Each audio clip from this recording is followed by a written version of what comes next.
बिहार निकाय चुनाव को लेकर पटना हाई कोर्ट ने 6 अक्टूबर को एक फैसला सुनाया।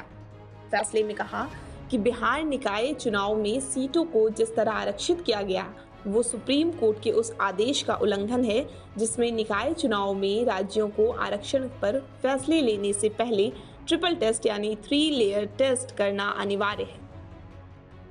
तो बात करते हैं कि आखिर ये 3 लेयर टेस्ट है क्या। तो आपको बता दें कि साल 2010 में सुप्रीम कोर्ट ने 3 लेयर टेस्ट निर्धारित की थी। 3 लेयर टेस्ट के लिए राज्य में आरक्षण के लिए स्थानीय निकाय के रूप में पिछड़ेपन की प्रकृति और निहितार्थ की जांच के लिए एक आयोग का गठन किया जाना अनिवार्य है। उसके बाद इस आयोग की सिफारिश के मुताबिक ही आरक्षण का अनुपात तय हो सकेगा। चलिए आपको अब थोड़ा विस्तार से बताते हैं कि 2010 में जो ये सुप्रीम कोर्ट का जजमेंट था वो आखिर था क्या।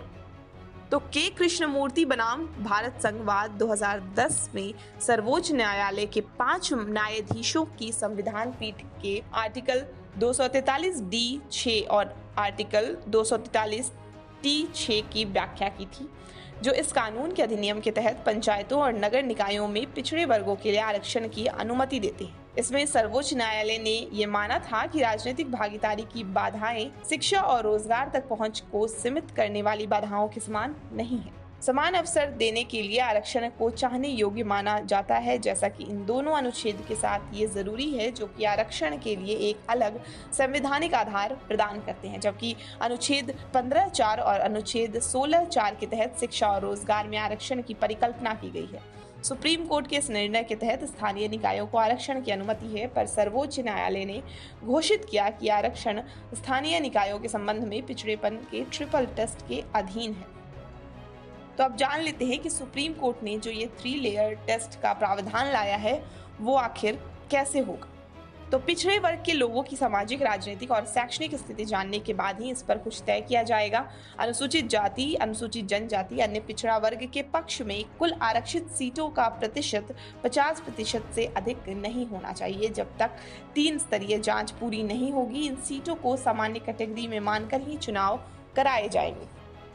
अगर हम इस मामले की सुनवाई की बात करें तो पहली सुनवाई 2 सितंबर 2022 को हुई, जिसके बाद 3 दिन 22, 28 और 29 सितंबर को फैसले के लिए जजों की लगभग 16 घंटे तक मंथन हुई। फिर 4 अक्टूबर को फैसला आया, जिसमें पटना उच्च न्यायालय ने महाराष्ट्र और मध्य प्रदेश की तरह बिहार में भी सरकार की मनमानी पर शिकंजा कस दिया।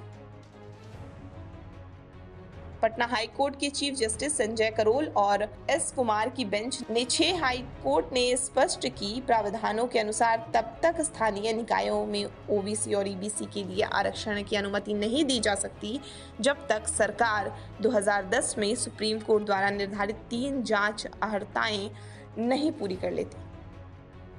खैर, अब सरकार के सामने बस 2 ही विकल्प है, या तो वो ट्रिपल टेस्ट कराए जो इतने कम समय में संभव नहीं है, या फिर रिजर्वेशन की सीटों को सामान्य कर चुनाव कराना होगा।